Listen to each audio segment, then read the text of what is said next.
पहला प्रश्न, आपने कहा कि सब आदर्श गलत हैं, लेकिन क्या अपने गंतव्य को, अपनी नियति को पाने का आदर्श भी उतना ही गलत है?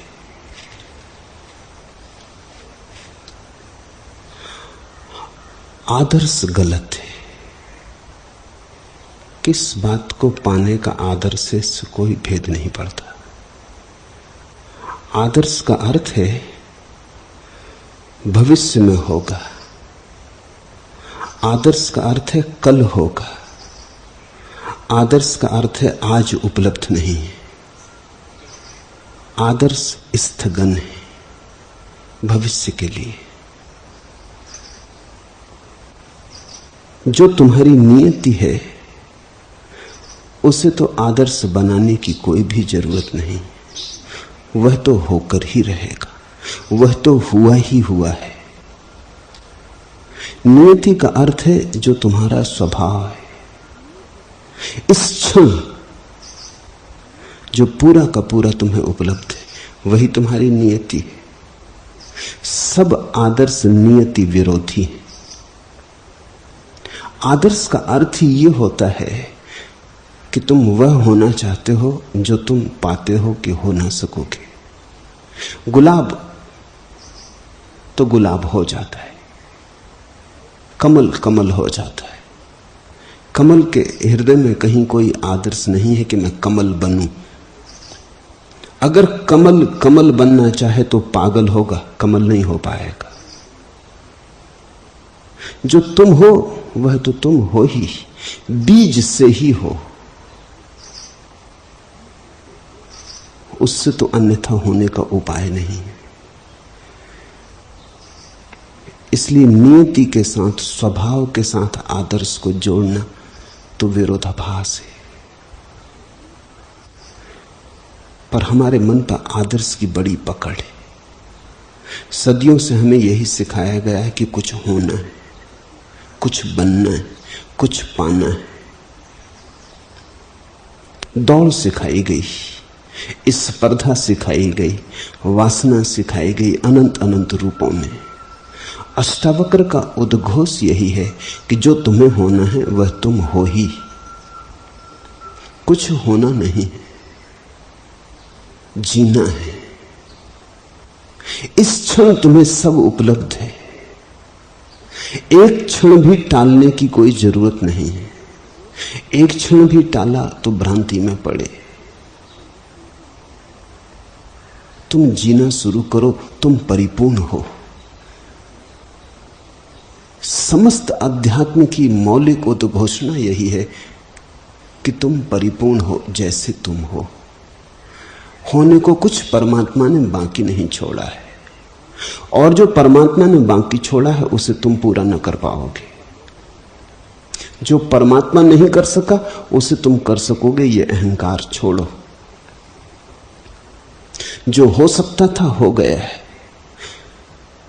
जो परमात्मा के लिए संभव था वो घट गया है। तुम जीना शुरू करो, टालो मत। परम अध्यात्म की घोषणा यही है कि उत्सव की घड़ी मौजूद है, तुम तैयारी मत करो। एक तैयारी करने वाला चित्त है जो उत्सव में कभी सम्मिलित नहीं होता, सदा तैयारी करता है। ये तैयार कर लूं, वो तैयार कर लूं। वो हमेशा टाइम टेबल देखता रहता है, कभी ट्रेन पे सवार नहीं होता। ट्रेन सामने भी खड़ी हो तो वो टाइम टेबल में उलझा होता है। वो सदा बिस्तर बांधता है लेकिन कभी यात्रा पर जाता नहीं। वो सदा मकान बनाता है लेकिन कभी उसमें रहता नहीं। वो धन कमाता है लेकिन धन को कभी भोगता नहीं, बस वो तैयारी करता है।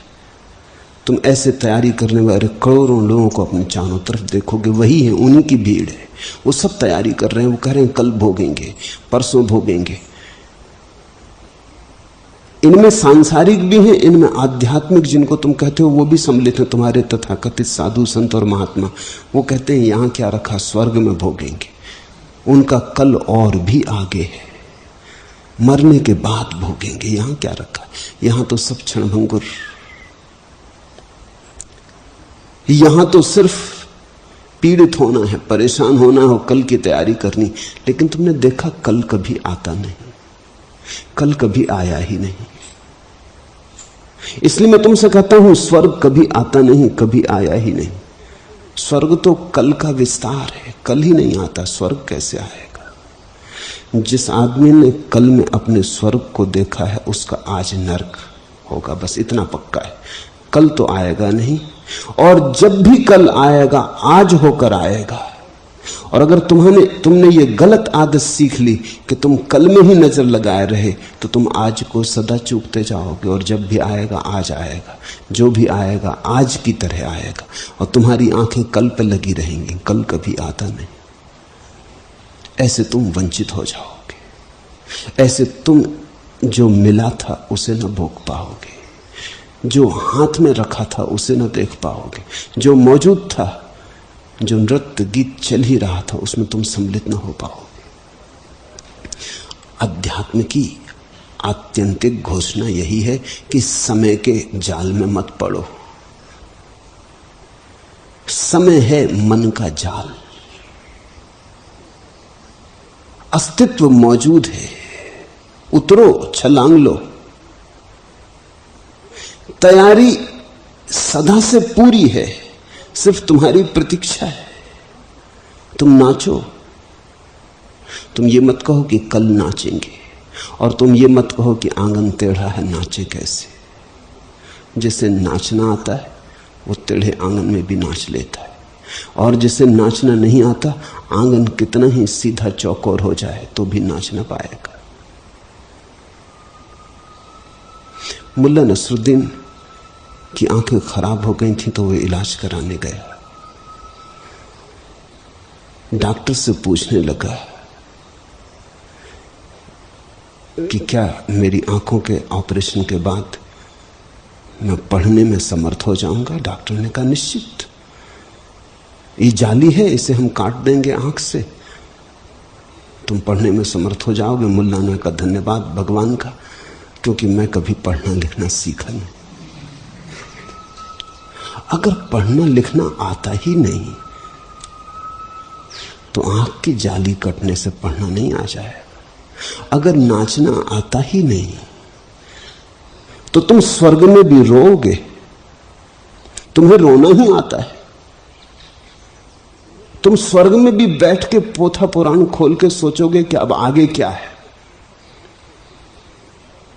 तुम स्वर्ग में भी कहोगे क्या रखा है यहां, क्योंकि तुमने एक ही गणित और एक ही तर्क सीखा है कि यहां तो कुछ भी नहीं रखा है, सदा वहां कहीं और है जीवन बरस रहा, यहां तो बस मौत है। तुम जैसा तर्क पकड़े हो, अगर किसी भूल चूक से तुम स्वर्ग पहुंच जाओ तो तुम उसे नर्क में रूपांतरित कर लोगे। तुम्हें हर चीज को नर्क बनाने की कला आती, और उस कला का सबसे महत्वपूर्ण सूत्र यही है कि आज को मत देखना, कल की आशा रखना। कल होगा सब, आज तो सह लो, आज तो रो लो, कल हंसेंगे। आज तो रुदन है, आंसू है, कल होंगी मुस्कुराहटें। लेकिन कल जब तक आएगा तब तक रोने का अभ्यास भी सघन हो रहा है, इसे याद रखना। प्रतिपल तुम रो रहे हो, आज तुम रो रहे हो, रोज रोते रोते रोने की कला आती जा रही, आंखें सूजती जा रही, आंसुओं के सिवाय तुम्हारी और कोई कुशलता नहीं है।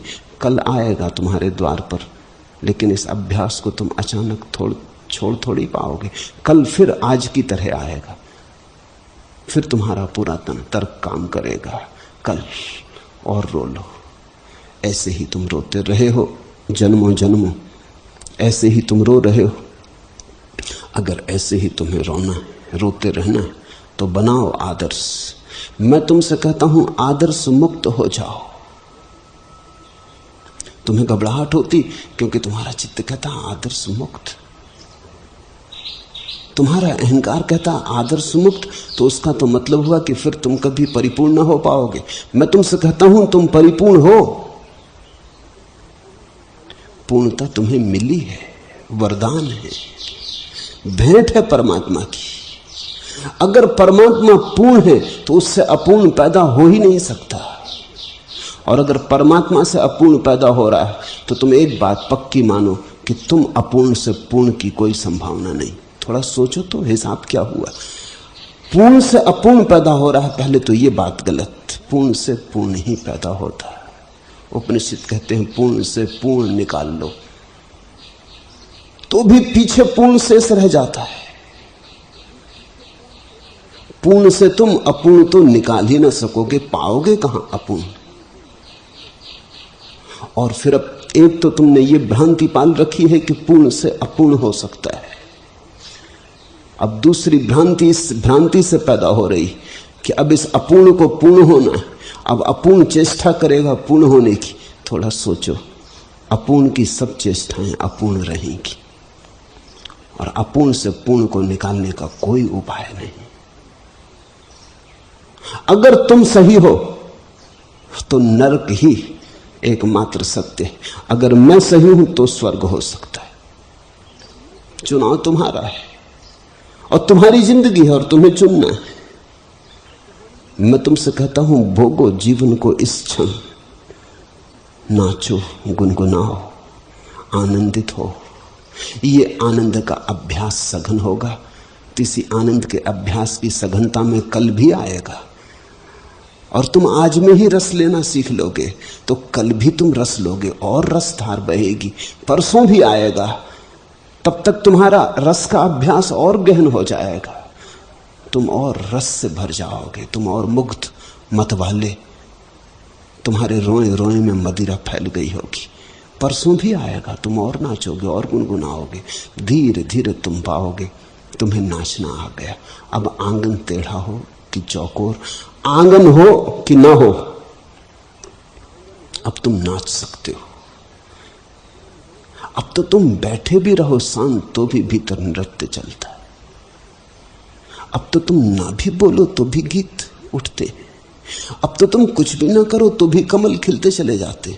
नियति स्वभाव का इतना ही अर्थ है जो अपने से हो रहा है, और जो अपने से होगा जिसे करने के लिए चेष्टा की जरूरत है वो तुम्हारी नियति नहीं। चेष्टा का अर्थ ही ये होता है कि कुछ नियति के विपरीत करने चले हो। तुमने कुछ अपनी योजना बनाई, जो परमात्मा ने तुम्हें ब्लूप्रिंट दिया, जो परमात्मा ने तुम्हें जीवन की दिशा दी, गंतव्य दिया, उससे अन्यथा तुमने कोई योजना बनाई। और इसलिए तो तुम्हारी योजना कभी पूरी नहीं होती, सदा तुम्हारी योजना टूटती है, पराजित होती है। तुम परमात्मा से लड़ के जीत ना सकोगे। उससे जीतने का एक ही रास्ता है, उससे हार जाना। प्रेम में हार ही विजय है, प्रार्थना में भी वही बात है। प्रार्थना में भी हार विजय है। तुम हारो, तुमने कब से बांध रखे आदर्श, क्या करोगे? और इतना भी तुम नहीं देखते कि जीवन भर आदर्श की चेष्टा करके तुम उपलब्ध क्या कर पाते हो। मैं देखता हूं कोई ब्रह्मचर्य का आदर्श बनाए बैठा है, सब तरह से अपने को कसता है, दीवाने बनाता है, बाधाएं खड़ी करता है, छाती पे पत्थर अटकाता है ताकि किसी तरह वासना ना उठे। लेकिन जितनी चेष्टा करता है उतना ही वासना से भरता चला जाता है। वासना मालूम होती परमात्मा की है और ब्रह्मचर्य तुम्हारा है। वासना तो तुम्हें मिली है, ब्रह्मचर्य तुम ला रहे हो। वासना तो स्वाभाविक प्राकृतिक है, ब्रह्मचर्य आदर्श है। मैं ये नहीं कह रहा हूं कि ब्रह्मचर्य फलित नहीं होता, फलित होता है, लेकिन ऐसे ही फलित होता है जैसे वासना फलित हुई है। तुम छोड़ो परमात्मा पर, तुम सहज भाव से बहे चले जाओ, वो जहां ले चले, कभी अंधेरे कभी उजेले, कभी आंसुओं में कभी मुस्कुराहटों में, तुम चले चलो। तुम निष्ठा रखो, तुम वासना में भी यही ख्याल रखो, प्रभु की मर्जी, उसने जो चाहा है हो रहा है। तुमने तो वासना पैदा नहीं की। एक महात्मा मेरे पास आए और कहने लगे बस वासना से छुटकारा करवा दें। मैंने कहा तुमने पैदा की? उन्होंने कहा कि नहीं, मैंने तो पैदा नहीं की। मैंने कहा जो तुमने पैदा नहीं की उसे तुम मिटा ना सकोगे,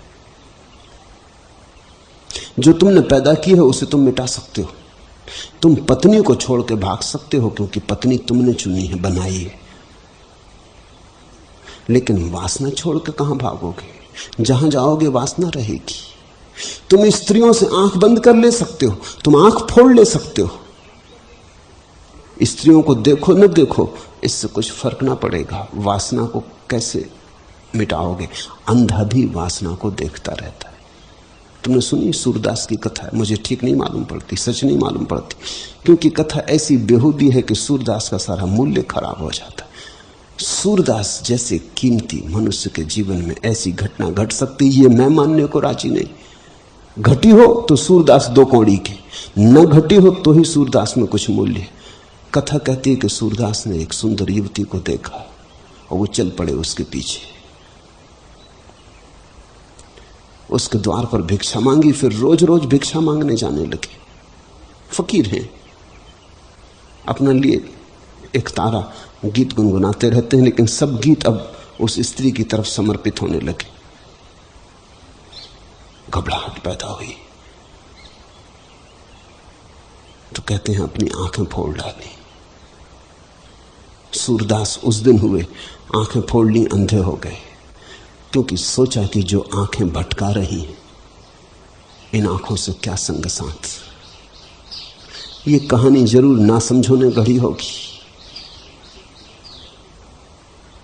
क्योंकि आंखें फोड़ लेने से वासना से कहीं मुक्ति होती। आंखें फोड़ लेने से तो वासना बाहर दिखाई पड़ती थी, अब भीतर दिखाई पड़ने लगेगी।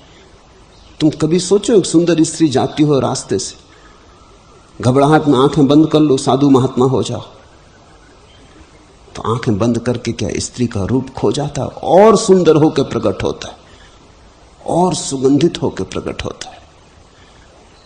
वो साधारण सी स्त्री जो खुली आंख से देखते तो शायद उससे छुटकारा भी हो जाता। कौन स्त्री, कौन पुरुष इतना सुंदर है कि अगर ठीक से देखो तो छुटकारा ना हो जाए, अगर गौर से देखते तो मुक्त भी हो जाते। अब आंख बंद करके तो बड़ी मुश्किल हो गई। अब तो स्त्री अप्सरा हो गई, सपना बन गई। तुमने ख्याल किया, तुम्हारे सपनों में जैसी सुंदर स्त्रियां होती, ऐसी सुंदर स्त्रियां जगत में नहीं। इसलिए तो कवि बड़े अतृप्त रहते हैं, क्योंकि वो जैसी कल्पना कर लेते हैं स्त्रियों की, वैसी स्त्रियां कहीं मिलती नहीं। चित्रकार बड़े अतृप्त रहते, मूर्तिकार बड़े अतृप्त रहते, किसी से मन नहीं भरता। अब जो मूर्ति गढ़ता है उसकी रूप की कल्पना बड़ी प्रगाढ़ है, नाक नक्श का उसका अनुपात बड़ा गहरा है।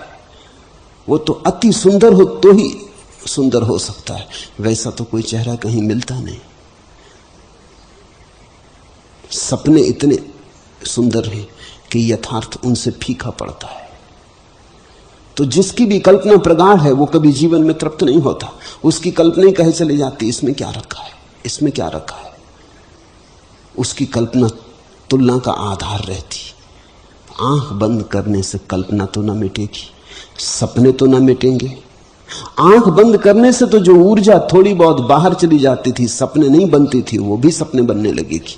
सारी ऊर्जा सपना बनने लगेगी। तो जिस व्यक्ति ने वासना के खिलाफ ब्रह्मचर्य का आदर्श बनाया, वो ब्रह्मचर्य को तो उपलब्ध नहीं होता, एक मानसिक व्यभिचार को उपलब्ध होता है। उसके भीतर भीतर वासना दौड़ने लगती। मैं ये नहीं कह रहा हूं कि ब्रह्मचर्य घटित नहीं होता, लेकिन आदर्श की तरह कभी घटित नहीं होता। वासना को समझ के, वासना को जी के, वासना के अनुभव से, वासना के रस में डूब के, प्रतीति से, साक्षात से धीरे धीरे तुम्हें दिखाई पड़ता है कि वासना से कुछ भी मिलने को नहीं। और धीरे धीरे वासना में ही तुम्हें दिखाई पड़ना शुरू होता है निर्वासना की पहली पहली झलकें। ब्रह्मचर्य की पहली झलकें वासना की गहराई में ही मिलती। संभोग की आत्यंतिक गहराई में ही पहली दफा समाधि की किरण उतरती। वैसी किरण जब उतर आती, बस फिर घटना घट गई। फिर तुम उस किरण के सहारे चल पड़ो, सूरज तक पहुंच जाओगे, फिर तुम्हें कोई रोक सकता नहीं। लेकिन वो घटना उतनी ही स्वाभाविक है जैसे वासना स्वाभाविक है, कामना स्वाभाविक है, ब्रह्मचर्य भी स्वाभाविक है। थोपा आरोपित आयोजित ब्रह्मचर्य दो कौड़ी का है। तुम हिंसक हो, अहिंसा का आदर्श बना लेते हो। सच तो यह है कि तुम आदमी का आदर्श देख के बता सकते हो कि आदमी कैसा होगा, उल्टा कर लेना। अगर आदमी का आदर्श ब्रह्मचर्य हो तो समझ लेना कामी आदमी। कामी के अतिरिक्त कौन ब्रह्मचर्य का आदर्श बनाएगा? अगर आदमी दान को आदर्श मानता हो तो समझना लोभी। अगर आदमी करुणा को आदर्श मानता हो समझना क्रोधी है। अगर आदमी कहता हो जीवन में शांति आदर्श है तो समझ लेना अशांत आदमी है, विक्षिप्त आदमी है। तुम मुझे बता दो किसी आदमी का आदर्श और मैं बता दूंगा उसका यथार्थ क्या है। यथार्थ बिल्कुल विपरीत होगा। इस गणित में तुम्हें कभी चूक ना होगी। तुम पूछ लो आदमी से आपका आदर्श क्या है महानुभाव, और आप उनके यथार्थ से परिचित हो जाओगे। अगर आदमी कहे कि अचौरी मेरा आदर्श है तो अपनी जेब संभाल लेना, यह आदमी चोर है। क्योंकि चोर के ही लिए केवल अचौरी का आदर्श हो सकता है। जो आदमी चोर नहीं है उसे तो ख्याल भी नहीं आएगा कि अचौरी भी आदर्श है। अगर वो कहे कि ईमानदारी मेरा आदर्श है तो वो बेईमान है। तुम आदर्शों को मत देखना, तुम तत्क्षण विपरीत खोजना और तुम्हें अचानक उस आदमी के जीवन की कुंजी मिल जाएगी। जिस आदमी के जीवन में ईमानदारी है उसे ईमानदारी का ख्याल ही नहीं रह जाता, जो है उसका ख्याल ही भूल जाता है। स्वस्थ आदमी के जीवन में कभी भी स्वास्थ्य का आदर्श नहीं होता, बीमार आदमी के जीवन में होता। तुम बीमारों को देखोगे, प्राकृतिक चिकित्सा की किताबें पढ़ रहे, एलोपैथी, होम्योपैथी, बायोकेमिस्ट्री और न मालूम कहां कहां से खोज के ले आते हैं। बीमार आदमी को तुम हमेशा स्वास्थ्य के शास्त्र पढ़ते देखोगे। स्वस्थ आदमी को हैरानी होती है कि कुछ और पढ़ने को नहीं। ये क्या पढ़ रहे हो तुम? प्राकृतिक चिकित्सा कि पेट पे मिट्टी बांधो, कि सिर पे गीला कपड़ा रखो, कि टप में लेटे रहो, कि उपवास कर लो, कि ऐसा करो, कि इनिमा ले लो। ये तुम कर क्या रहे हो? ये कोई वो आदमी कहेगा स्वास्थ्य मेरा आदर्श, लेकिन ये आदमी बीमार है, ये बुरी तरह से बीमार है। इसका रोग भयानक है, ये रोग से ग्रस्त है। और आदर्श बनाना कहीं और से नहीं आता, तुम्हारे रोग से आता है। स्वस्थ आदमी को स्वास्थ्य का पता नहीं चलता। वस्तुतः स्वास्थ्य की परिभाषा यही है कि जब तुम्हें शरीर का बिल्कुल पता न चले तो तुम स्वस्थ। अगर शरीर का कहीं भी पता चले तो बीमार। बीमारी का मतलब क्या होता है? सिर में जब दर्द होता है तो सिर का पता चलता है। सिर में दर्द ना हो तो सिर का पता चलता ही नहीं। तुम सोचो, देखो, सिर की तुम्हें याद कब आती? जब सिर में दर्द होता है। अगर कोई आदमी 24 घंटे सिर के संबंध में सोचने लगे तो समझना कि सिर उसका रुग्ण है। पैर में कांटा गड़ता है तो पैर का पता चलता है। जूता काटता है तो जूते का पता चलता है। अगर जूता काटता ना हो तो जूते का पता चलता है। जिस चीज से पीड़ा होती है उसका हमें पता चलता है। जब पता चलता है तो उससे विपरीत को हम आदर्श बनाते। आदर्श रुग्ण चित्त के लक्षण। स्वस्थ व्यक्ति आदर्श नहीं बनाता, जो स्थिति है उसको समझने की कोशिश करता है, उसको जीने की कोशिश करता है ध्यानपूर्वक, होशपूर्वक, और उसी होश से स्वास्थ्य फलित होता है, उसी होश से ब्रह्मचर्य फलित होता है, करुणा फलित होती है। तुम अपने क्रोध को समझो, क्रोध को जियो, करुणा अपने आप आ जाएगी। आदर्श मत बनाओ। तुम अपनी काम वासना को पहचानो, दिया जलाओ होश का। तुम काम वासना में होशपूर्वक जाओ।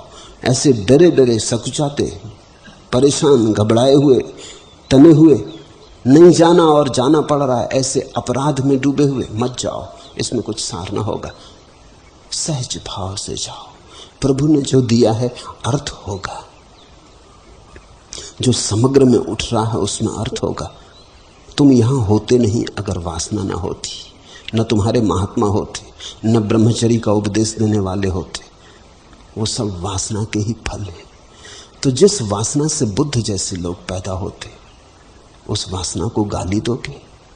जिस वासना से महावीर जैसे फल लगते, उसको गाली दोगे?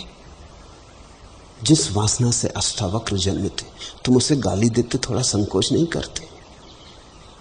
अगर ब्रह्मचर्य इस जगत में फला है तो वासना से ही फला है। फल को तो तुम आदर देते हो, वृक्ष को इंकार करते हो, तो तुम भूल कर रहे हो। तो तुम्हारे जीवन के गणित में साफ सुथरापन नहीं, बड़ी उलझन, बड़ा विभ्रम है।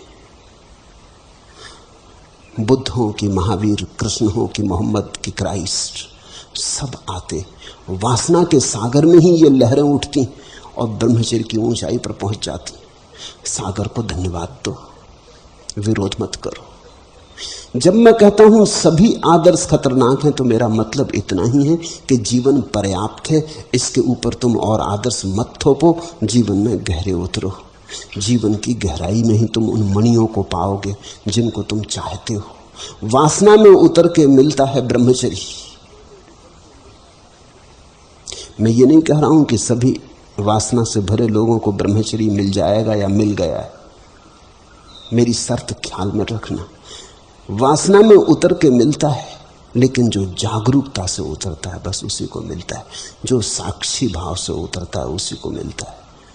तो दुनिया में दो तरह के लोग हैं साधारणतः, वासना में उतरते मूर्छा से, उनको कुछ नहीं मिलता। फिर वासना से भयभीत होकर भागते ब्रह्मचर्य की तरफ मूर्छा में, उनको भी कुछ नहीं मिलता।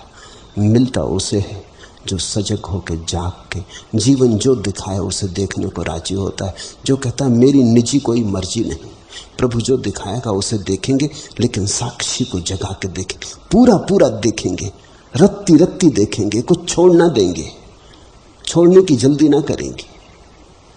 ऐसे सजग जागरण में सभी आदर्श अपने आप फलने लगते। जब मैं तुमसे कहता हूं आदर्श छोड़ो, तो मैं आदर्शों के विरोध में नहीं हूं। अगर तुम मेरी बात समझो तो मैं ही आदर्शों के पक्ष में हूं, क्योंकि जो मैं कह रहा हूं उसी से आदर्श फलेंगे, और जो तुम सुनते रहे हो उससे आदर्श कभी नहीं फलते। आदर्श के पीछे दौड़ो और आदर्श कभी ना मिलेगा। और मैं तुमसे कहता हूं रुको, जो है उसमें उतरो, आदर्श अपने आप फल जाएंगे। स्वभाव का अर्थ ही यही है, नियति का अर्थ ही यही है।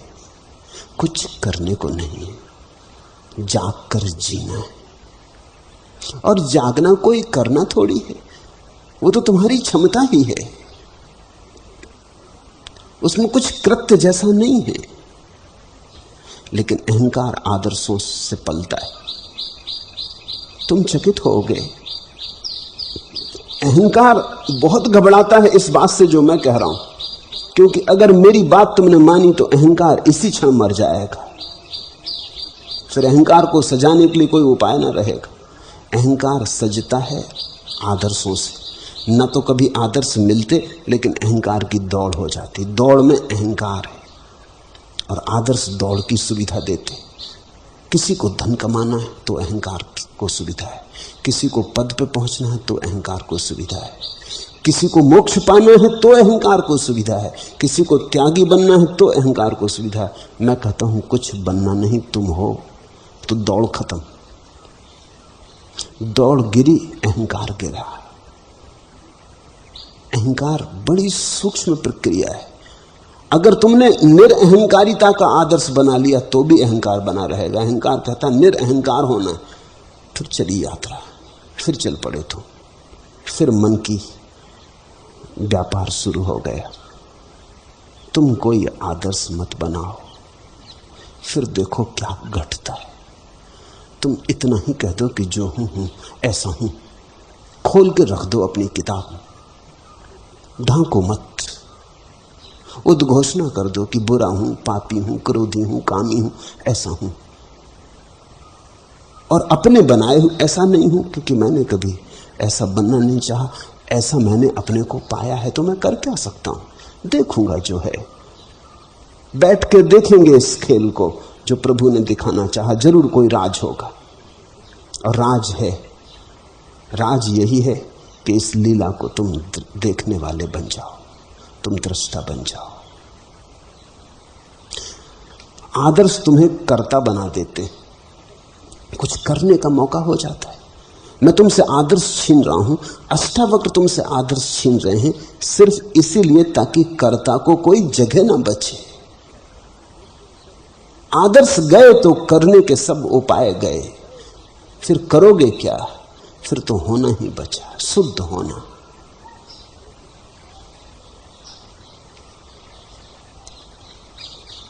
आदर्श से सावधान रहना। आदर्श के कारण ही तुम्हारा जीवन रिक्त रह गया है। आदर्श के कारण ही आदर्श नहीं फल पाए, नहीं फूल पाए। अगर सच में ही तुम चाहते हो कि आदर्श तुम्हारे जीवन को भर दें, तो आदर्शों को बिल्कुल भूल जाओ और जीवन के साक्षी हो जाओ। जैसा है, जो है। इस तथाता में ठहरो। इसमें रत्ती भर हेर फेर करने की आकांक्षा मत करो। तुम हो कौन? तुम हेर फेर कर कैसे सकोगे? जरा धार्मिक लोगों की विडंबना तो देखो। एक तरफ कहते हैं उसके बिना हिलाए पत्ता नहीं हिलता, और ये महात्मा बन रहे हैं उसके बिना हिलाए। इनसे थोड़ा पूछो कि जब उसके बिना हिला पत्ता नहीं हिलता तो ये पापी कैसे हिलेगा? जब वो हिलाएगा हिलेंगे। जब तक नहीं हिलाता तो जरूर कोई राज होगा, स्वीकार करेंगे। अगर दुख दे रहा है तो जरूर मांझने के लिए दे रहा होगा। अगर कामना दी है तो जरूर जलने के लिए दी होगी। इसी आग से गुजर के निखरेगा रूप, तो स्वीकार करेंगे। पत्ता नहीं हिलता उसकी बिना आज्ञा के।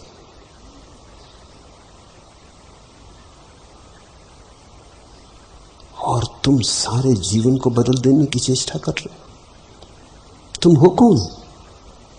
और तुम्हारे किए कब क्या हुआ है? और फिर इस जाल को और भी थोड़ा गौर से देखो। तुम जो भी करोगे तुम ही करोगे ना। कामी कोशिश करेगा ब्रह्मचर्य लाने की, लेकिन कामी कोशिश करेगा ना। कामी की कोशिश कामना की ही होगी। क्रोधी कोशिश करेगा करुणा की, क्रोधी करेगा ना। तो क्रोधी की सारी चेष्टा में क्रोध होगा। करुणा भी क्रोध से विषाक्त हो जाएगी। अहंकारी विनम्र बनने की चेष्टा करता है, पर अहंकारी करता है। तो तुम विनम्र आदमियों को देखो, उन जैसे सजे सजाए अहंकारी तुम्हें कहीं भी ना मिलेंगे। कोई आदमी आता है तुमसे कहता आपके पैरों की धूल हूं मैं। वो ये नहीं कह रहा है कि मैं पैरों की धूल हूं, वो ये कह रहा है मैं बड़ा विनम्र आदमी हूं। वो ये कह रहा है कि अब तुम मुझसे कहो कि नहीं नहीं आप और पैरों की धूल, आप तो सिरताज हैं। वो ये सुनने को खड़ा है कि बोलो अब। वो ये कह रहा है कि छुओ मेरे चरण। देखो मैंने इतनी विनम्रता दिखाई कि कहा कि मैं तुम्हारे पैरों की धूल।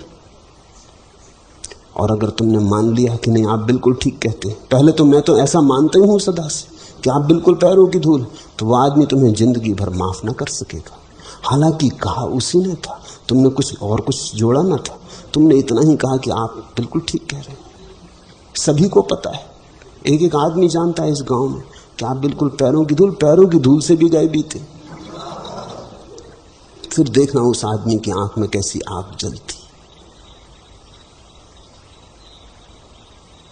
तब तुम्हें पक्का पता चलेगा कि विनम्रता की ओट में भी अहंकार पलता है। लेकिन स्वाभाविक है, अहंकार ही विनम्र होने की कोशिश कर रहा, अन्यथा होगा भी कैसे। तो मैं तुम्हारे विपरीत किन्हीं आदर्शों को तुम्हारे ऊपर नहीं थोपना चाहता, क्योंकि तुम ही थोपोगे उन्हें, अड़चन खड़ी होगी। मैं तो चाहता हूं कि तुम जीवन जैसा तुम्हारा है, जो तुम्हारे जीवन का यथार्थ है, उस यथार्थ को समझो। उसी यथार्थ की समझ में से खिलेंगे फूल, उठेंगे गीत। उसी यथार्थ के बोध में से तुम्हारे जीवन में क्रांति घटेगी। क्रांति घटती है, तुम्हारे घटाए नहीं घटती। तुम जाग के देखने लगो जो है और घटती। क्रांति प्रभु प्रसाद है। दूसरा प्रश्न, एक ही सपना बार बार पुनरुक्त होता है, इसलिए पूछता हूं। सपना ऐसा है, मैं कार चला रहा हूं, पहाड़ी रास्ता है और यात्रा ऊपर की ओर है। अचानक कार पीछे की तरफ जाने लगती है, रिवर्स, और मैं रोकने की कोशिश करता हूं, लेकिन न मैं गियर संभाल पाता हूं, न ब्रेक और न स्टीयरिंग। असहाय होकर दुर्घटना के किनारे पहुंच जाता हूं और तभी चौंक कर जाग जाता हूं। कभी कभी कार जब ऊपर उतार पर होती है तब भी मेरा सब नियंत्रण जाता रहता है। लेकिन एक बात सदा महसूस होती है कि यद्यपि मैं ड्राइवर हूं तो भी मेरा पैर एक्सीलरेटर पर नहीं है। गाड़ी अपने आप चलती, मैं रोकने की कोशिश करता हूं, नियंत्रण नहीं रख पाता हूं। पूछा है अजित सरस्वती ने। सपना महत्वपूर्ण है और सभी के काम का है। और अभी अभी जो मैं पहले प्रश्न के उत्तर में कह रहा था उससे जुड़ा हुआ है, उसी संदर्भ में समझने की कोशिश करें। मैं कार चला रहा हूं, पहाड़ी रास्ता है, यात्रा ऊपर की ओर है। सभी लोग जीवन को ऊपर की ओर खींच रहे हैं। पहाड़ी पर आदर्श यानी पहाड़ ऊपर, सभी कोशिश कर रहे हैं गंगोत्री में पहुंच जाएं, गंगा में तैरकर। गंगा के साथ जाने को कोई तैयार नहीं, विपरीत जा रहे हैं, धार के विपरीत बह रहे हैं। अहंकार को मजा ही धार के विपरीत बहने में। धार के साथ बहने में क्या मजा? धार के साथ बहने में तो तुम बचते ही नहीं, धार ही बचती। तुम्हारा क्या है? छोड़ दिए हाथ पैर, चल पड़े तो गंगा तुम्हें ले जाएगी सागर तक, गिरा देगी वहां बंगाल की खाड़ी में। लेकिन तुम्हारा क्या? तुम इतना भी तो ना कह पाओगे कि मैंने इतनी यात्रा की। लोग हंसेंगे, वो कहेंगे तुमने यात्रा की, ये तो गंगा की यात्रा है। तुम तो बचे कहां? तुम तो उसी दिन मिट गए जिस दिन तुमने धार में अपने को छोड़ा। तुम तो बच सकते थे एक ही तरकीब से कि लड़ते धार से, जाते ऊपर की तरफ, उल्टे बहते, विपरीत करते कुछ। तो देखना तुम्हारा त्यागी, तुम्हारा महात्मा महत रूप से अहंकारी हो जाता है।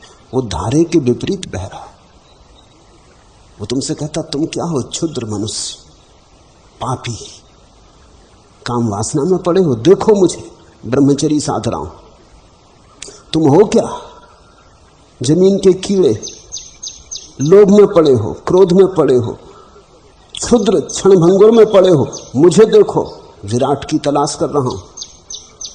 तुम जरा अपने महात्माओं को जाके गौर से तो देखना, उनकी आंख में ही तुम्हारी निंदा है, उनके व्यवहार में तुम्हारी निंदा है, उनके उठने बैठने में तुम्हारी निंदा है। वो धारे के विपरीत जा रहे हैं। उन्होंने अहंकार छोड़ने की कोशिश की, वासना छोड़ी, क्रोध छोड़ा, धन छोड़ा, परिवार छोड़ा, सब छोड़ा। तुम क्या कर रहे हो? तुम साधारण भोगी, तुम गंगा में बह रहे हो। तुम्हें भी लगता है कि बात तो ठीक है, हम कर क्या रहे हैं? इसलिए तुम भी महात्माओं के चरण छूते हो।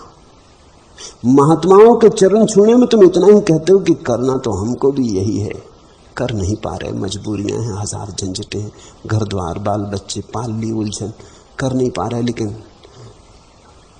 आपको देख के प्रसन्नता होती कि चलो कोई तो कर रहा है।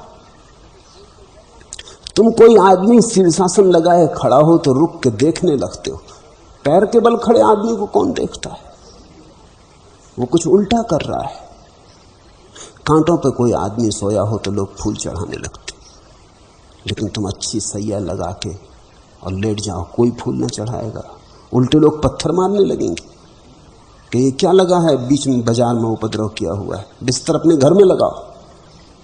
लेकिन कांटों की सैया पर कोई सो जाए तो लोग फूल चढ़ाते। अच्छे बिस्तर पर, शानदार बिस्तर को लगा के कोई लेट जाए तो लोग पत्थर मारते। क्या मामला क्या है? आदमी उल्टे में रस लेता मालूम होता है, क्योंकि उल्टे में पता चलता है कि कोई कुछ कर रहा है। मैं कार चला रहा हूं, पहाड़ी रास्ता है और यात्रा ऊपर की ओर है। सभी यही कर रहे हैं, यही सबका सपना और यही सबकी जिंदगी है। और तुम्हारी जिंदगी इस सपने से भिन्न नहीं। अचानक कार पीछे की तरफ जाने लगती है, रिवर्स, और मैं रोकने की कोशिश करता हूं। ऐसे मौके जीवन में बहुत बार आएंगे कि तुम तो ले जाना चाहते हो पहाड़ की चोटी पर, लेकिन जीवन की घटनाएं तुम्हें पीछे की तरफ ले जाने लगती। तब घबराहट पैदा होती।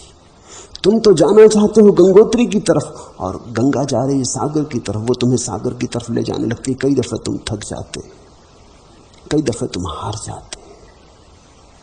स्वाभाविक के विपरीत कब तक लड़ोगे? अगर कार को ऊपर ले जाना हो तो पेट्रोल चाहिए, नीचे लाना हो तो पेट्रोल की कोई भी जरूरत नहीं।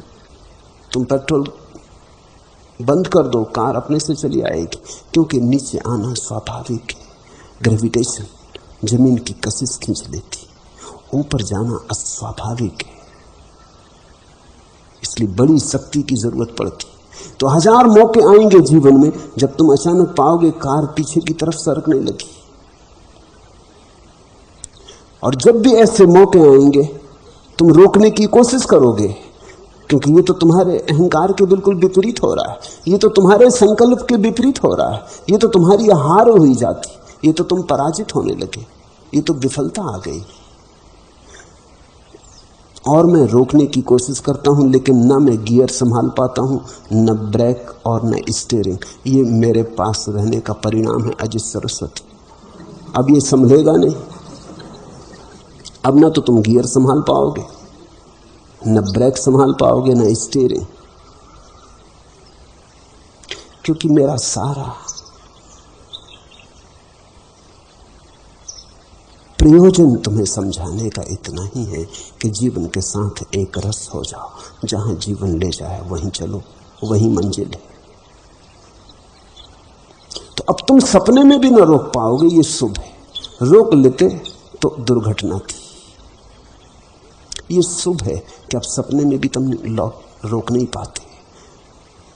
तुम्हारा नियंत्रण खो रहा है, तुम्हारा नियंत्रण खो रहा है, अर्थात तुम्हारा अहंकार खो रहा है, क्योंकि अहंकार नियंता है। जैसे ही तुमने अहंकार छोड़ा, परमात्मा नियंता है, फिर तुम नियंता नहीं हो। जब तक तुम्हारा अहंकार है तुम नियंता हो, तब तक परमात्मा इत्यादि की तुम कितनी ही बातें करो, लेकिन परमात्मा से तुम्हारा कोई संबंध नहीं बन सकता। तुम हो तो परमात्मा नहीं। अच्छा हो रहा है कि अब न गियर संभलता, न ब्रेक लगता, न स्टीयरिंग पे पकड़ रह गई है। असहाय होकर दुर्घटना के किनारे पहुंच जाता हूं। वो दुर्घटना जैसी लगती है क्योंकि तुम ऊपर जाना चाहते थे। ख्याल रखना, कौन सी बात दुर्घटना है, घटना पर निर्भर नहीं होता, तुम्हारी व्याख्या पर निर्भर होता है। तुम जो करना चाहते थे उसके विपरीत हो जाए तो दुर्घटना है, तुम जो करना चाहते थे उसके अनुकूल हो जाए तो सौभाग्य, फिर दुर्घटना नहीं।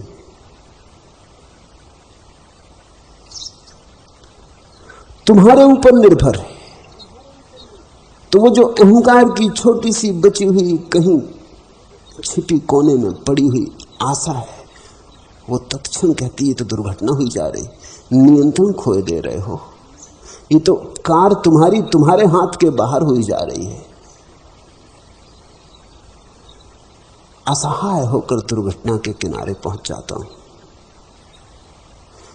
तुम नहीं चाहते और पहुंच जाते हो, इसलिए असहाय अवस्था मालूम होती। अगर तुम चाहने लगो तो जिसे तुम असहाय कह रहे हो वो असहाय न रह जाएगी। उसी अवस्था में तुम पाओगे जहां तुमने अपना सब आधार छोड़ा, वहीं जहां तुम निराधार हुए वहीं परमात्मा का आधार मिला। तब तुम अचानक पाओगे पहली दफा आसरा मिला। अब तक असहाय थे क्योंकि अपने सिवाय अपना कोई सहारा नहीं था, वो भी कोई सहारा था। तिनकों को पकड़े थे और सागर को तैरने की सोचते थे, कागज की नाव में बैठे थे। अब पहली दफा तुम पाओगे कि बेसहारा होके सहारा मिला। हारे को हरिनाम। जैसे ही आदमी पूर्ण रूप से हार जाता है, हरिनाम का उद्घोष होता है। निर्बल के बलराम। जब तुम बिल्कुल निर्बल सिद्ध हो जाते हो, सब तरह से असहाय, उसी क्षण तुम्हें प्रभु का सहारा मिलना शुरू हो जाता है। तुम्हारे कारण ही बाधा पड़ रही थी, अब कोई बाधा ना रही।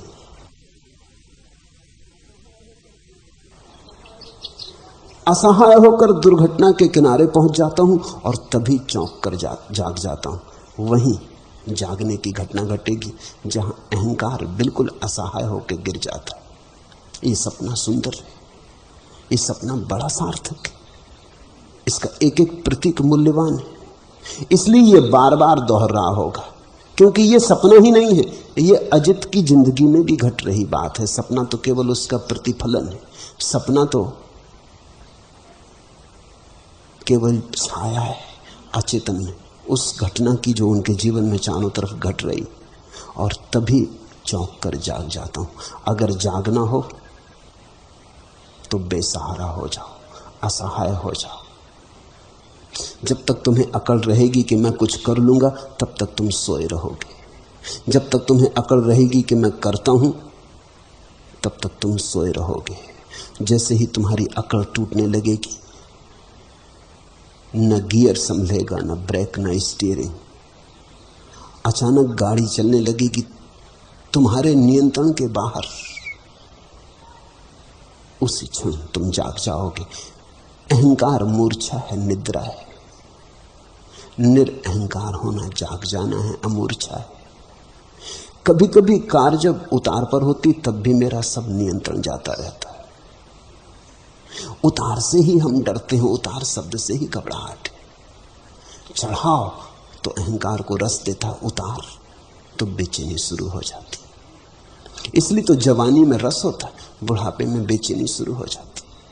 कोई बूढ़ा नहीं होना चाहता, होना पड़ता है ये दूसरी बात है, कोई होना नहीं चाहता। और लोग बूढ़े भी हो जाते तब तक भी दावा करते रहते हैं कि वो जवान। और लोग बड़े प्रसन्न होते हैं उनकी बात सुन के। पंडित जवाहरलाल नेहरू बुढ़ापे तक कहते रहे कि मैं जवान हूं, और सारा मुल्क प्रसन्न होता था कि बिल्कुल ठीक बात है। ये क्या बात हुई? चढ़ाव पर ही रहने में रस है, उतार को स्वीकार करने की भी हिम्मत नहीं। लेकिन मुल्क को बड़ा अच्छा लगता था कि मुल्क का प्रधानमंत्री कहता है कि मैं जवान हूं बुढ़ापे में, कि मैं 60 साल का जवान हूं, कि मैं 65 साल का जवान हूं। हम बड़े प्रसन्न होते थे। वो प्रसन्नता हमारे भीतर की आकांक्षा को बताती। हम में से भी कोई बूढ़ा नहीं होना चाहता, हम सब जवान रहना चाहते, हम सब चढ़ाव पर रहना चाहते, सदा चढ़ाव पर रहना चाहते। मगर सोचो भी तो, चढ़ाव बिना उतार के हो कैसे सकते? चढ़ते ही रहोगे और उतार ना होगा तो पागल हो जाओगे। हर पहाड़ के पास खाई होगी, खड्ड होगा। हर बड़ी लहर के पीछे गड्ढा होगा। जवानी के साथ बुढ़ापा जुड़ा है। और अगर जवान ही कोई रह जाए, अटक जाए, तो सड़ांध पैदा होगी, बहाव मिट जाएगा। बूढ़ा होना बिल्कुल स्वाभाविक है। जैसे जवानी को स्वीकार किया, वैसे बुढ़ापे को स्वीकार करना। जो अटक गया जवानी में, उसका प्रवाह रुक गया। बुढ़ापे से हम सभी घबराते। जब आदमी देखता है पहले बाल सफेद होने लगे तो बड़ा घबरा जाता है। जब पहली दफा देखता है पैर कपता चलने में, हाथ थर्राता, बड़ा घबरा जाता। उतार आ गया। और हम तो सोचते थे सदा जवान रहेंगे, और हम तो सोचते थे सदा जिएंगे। ये तो उतार आ गया, अब मौत भी ज्यादा दूर ना होगी। ये तो मौत का संदेश वाहक आ गया। बुढ़ापे को हम इंकार करते हैं क्योंकि हम मौत को इंकार करना चाहते हैं। बुढ़ापा तो सीढ़ी है मौत की तरफ। लेकिन ध्यान रखना, जो बुढ़ापे को इंकार करता है, मृत्यु को इंकार करता है, वो जीवन को भी स्वीकार नहीं कर पाता। क्योंकि जीवन में ही तो ये घटनाएं घटती हैं, बुढ़ापा और मृत्यु। ये जीवन के ही तो अंतिम चरण है। ये जीवन की ही तो आखिरी चरण, आखिरी अभिव्यक्ति है, ये आखिरी स्थिति है। ये जीवन का ही तो अंतिम उद्घोष है मृत्यु। ये जीवन का तार जो अंतिम स्वर बजाता है वो मृत्यु का है। तो फिर जीवन को भी तुम प्रेम नहीं कर पाते। नीचे आते कार को देखता हूं तब भी नियंत्रण जाता रहता है। असल में जब भी कोई चीज नीचे आती तभी तुम्हें पता चलता है कि अपने नियंत्रण में सब कुछ नहीं। जब तक चीजें ठीक चलती हैं, पत्नी झगड़ती नहीं, बच्चे ठीक से स्कूल में पढ़ते, धंधा दुकान कमाई में चलती, तब तक सब ठीक है।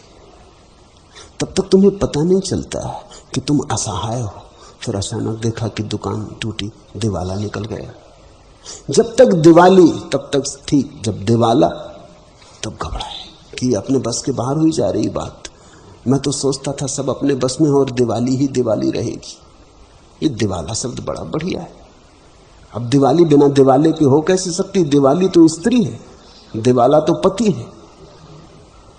ये तो पूरा जोड़ा ही है। तुम सोचते थे सिर्फ दिवाली से गुजार लें, मगर जब पत्नी आ गई तो पति भी आ रहा है पीछे से। देर अबेर आ ही जाएगा।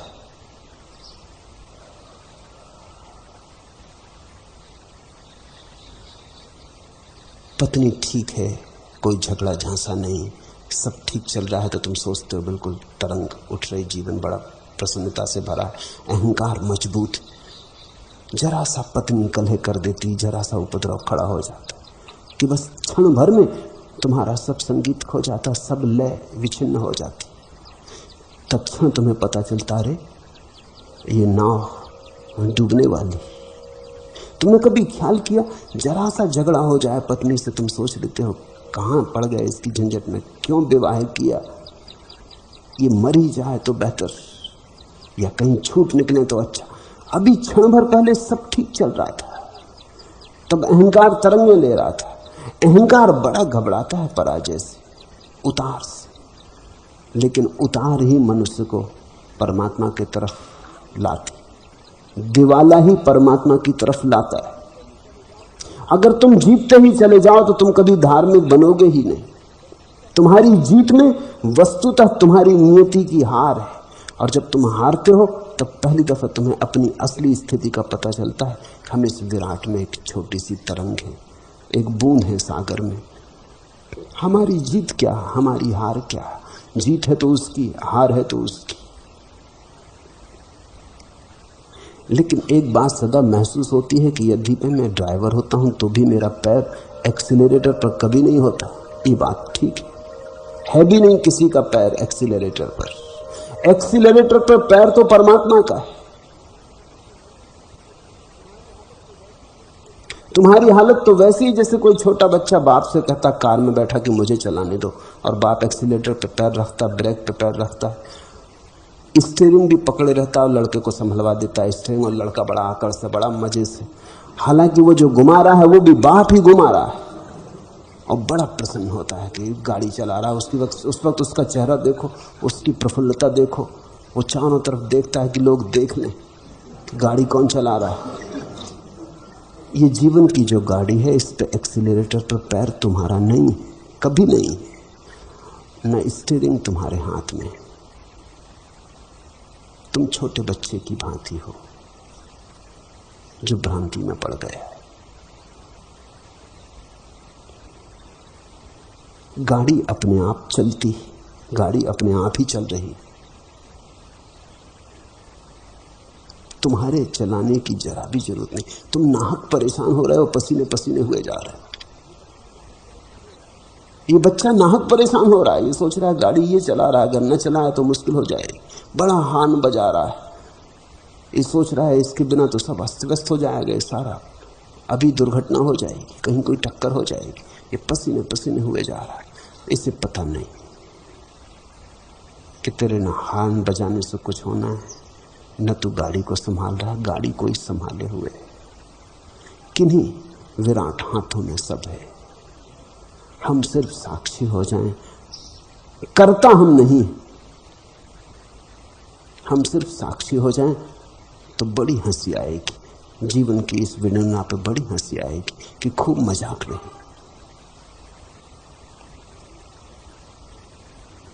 गाड़ी अपने आप चलती है, मैं रोकने की कोशिश करता हूं और नियंत्रण नहीं रख पाता हूं।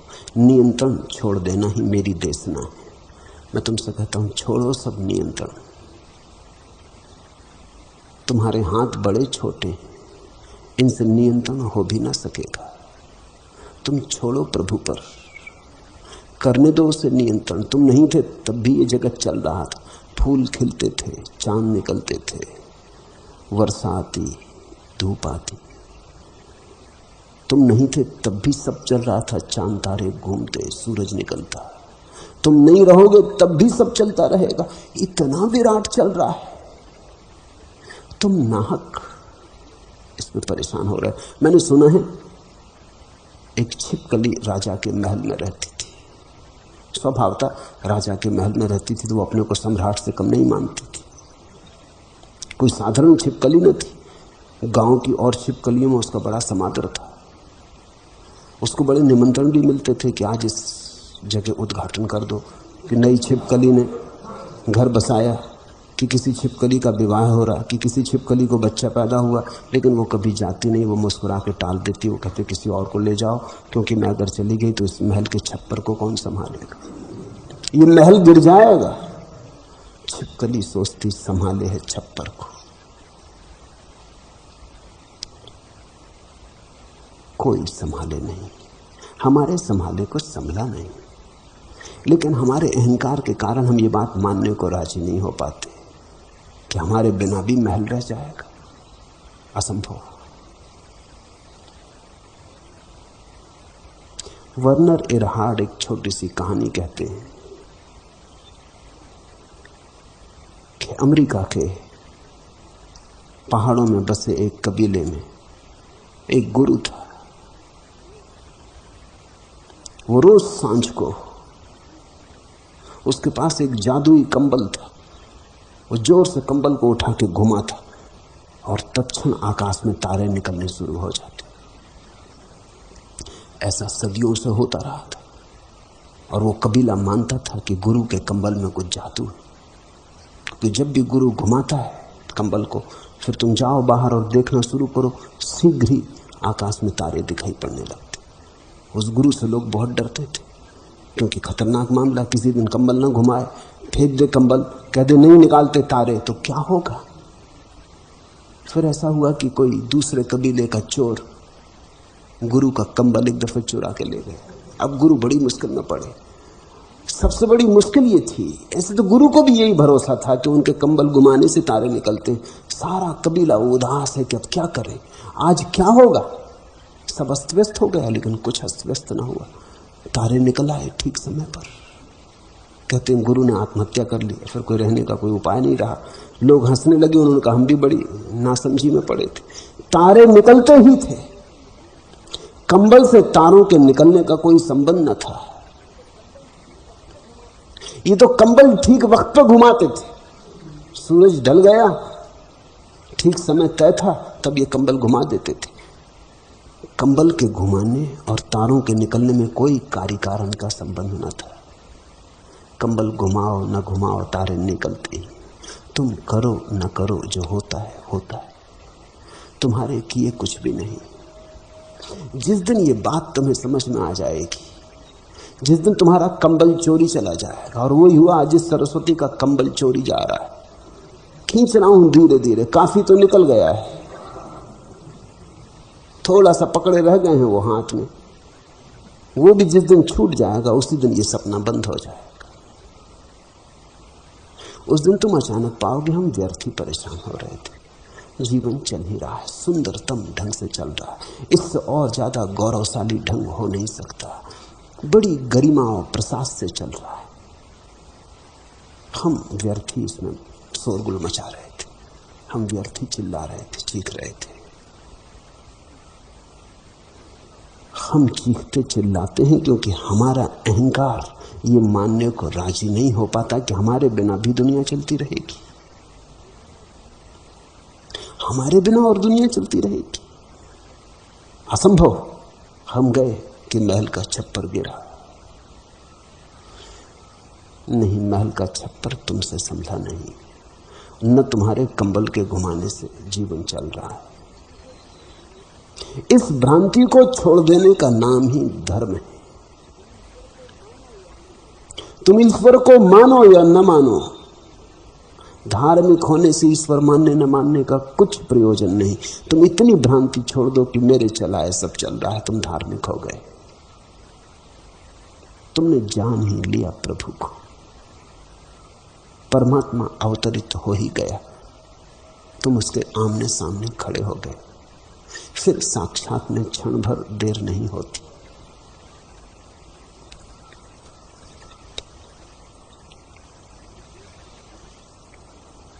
तीसरा प्रश्न, मैंने देश के अनेक आश्रमों में देखा है कि वहां के अंतेवासियों के लिए कुछ न कुछ अनिवार्य साधना निश्चित है जिसका अभ्यास उन्हें नियमित करना पड़ता है, परंतु आश्चर्य है कि यहाँ ऐसा कोई साधन अनुशासन नहीं दिखता। कृपया इस विशिष्टता पर कुछ प्रकाश डालने की अनुकंपा करें। मैं यहाँ मौजूद हूँ, मैं तुम्हारा अनुशासन हूँ।